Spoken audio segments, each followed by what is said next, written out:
Once upon a time, there was a sweet little girl. Everyone who saw her liked her, but most of all her mother, who did not know what to give the child next. Once she gave her a little cap made of red velvet. Because it suited her so well, and she wanted to wear it all the time, she came to be known as Little Red Riding Hood. One day her mother said to her, "Come, Little Red Riding Hood. Here is a piece of cake and a bottle of wine. Take them to your mother. She is sick and weak, and they will do her well. Mind your manners and give her my greetings. Behave yourself on the way, and do not leave the path, or you might fall down and break the glass, and then there will be nothing for your sick mother." Little Red Riding Hood promised to obey her mother. The grandmother lived out in the woods, a half-hour from the village. When Little Red Riding Hood entered the woods, a wolf came up to her. She did not know what a wicked animal he was and was not afraid of him. "Good day to you, Little Red Riding Hood." "Thank you, wolf. Where are you going so early, Little Red Riding Hood?" "To her mother's." "And what are you carrying under your apron?" "Her mother is sick and weak, and I am taking her some cake and wine. We baked yesterday, and they should give her strength." "Little Red Riding Hood, just where does your mother live?" "Her house is a good quarter-hour from here in the woods, under the 3 large oak trees. There's a hedge of hazel bushes there." "You must know the place," said Little Red Riding Hood. The wolf thought to himself, "Now there is a tasty bite for me. Just how are you going to catch her?" Then he said, "Listen, Little Red Riding Hood, haven't you seen the beautiful flowers that are blossoming in the woods? Why don't you go and take a look? And I don't believe you can hear how beautifully the birds are singing. You are walking along as though you were on your way to school in the village. It is very beautiful in the woods." Little Red Riding Hood opened her eyes and saw the sunlight breaking through the trees and how the ground was covered with beautiful flowers. She thought, if I take a bouquet to her mother, she will be very pleased. Anyway, it is still early, and I'll be home on time. And she ran off into the woods looking for flowers. Each time she picked one, she thought that she could see an even more beautiful one a little way off, and she ran after it, going further and further into the woods.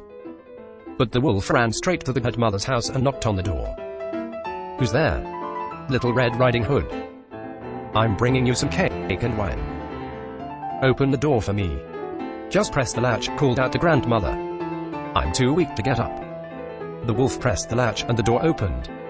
He stepped inside, went straight to the mother's bed, and ate her up. Then he took her clothes, put them on, and put her cap on his head. He got into her bed and pulled the curtains shut. Little Red Riding Hood had run after flowers and did not continue on her way to her mother's until she had gathered all that she could carry. When she arrived, she found, to her surprise, that the door was open. She walked into the parlor, and everything looked so strange that she thought, "Oh my God, why am I so afraid? I usually like it at grandmother's." Then she went to the bed and pulled back the curtains. Her mother was lying there with her cap pulled down over her face and looking very strange. "Oh, her mother, what big ears you have. All the better to hear you with. Oh, her mother, what big eyes you have. All the better to see you with. Oh, her mother, what big hands you have. All the better to grab you with. All the better to grab you with. Oh, her mother, what a horribly big mouth you have. All the better to eat you with." And with that, he jumped out of bed, jumped on top of poor Little Red Riding Hood, and ate her up. As soon as the wolf had finished this tasty bite, he climbed back into bed, fell asleep, and began to snore very loudly. A huntsman was just passing by. He thought it strange that the old woman was snoring so loudly, so he decided to take a look. He stepped inside, and in the bed there lay the wolf that he had been hunting for such a long time. He has eaten the mother, but perhaps she still can be saved. "I won't shoot him," thought the huntsman. So he took a pair of scissors and cut open his belly. He had cut only a few strokes when he saw the red cap shining through. He cut a little more, and the girl jumped out and cried, "Oh, I was so frightened." It was so dark inside the wolf's body. And then the mother came out alive as well. Then Little Red Riding Hood fetched some large heavy stones. They filled the wolf's body with them, and when he woke up and tried to run away, the stones were so heavy that he fell down dead. The 3 of them were happy. The huntsman took the wolf's pelt. The mother ate the cake and drank the wine that Little Red Riding Hood had brought. And Little Red Riding Hood thought to herself, "As long as I live, I will never leave the path and run off into the woods by myself if mother tells me not to." They also tell how Little Red Riding Hood was taking some baked things to her mother another time when another wolf spoke to her and wanted her to leave the path.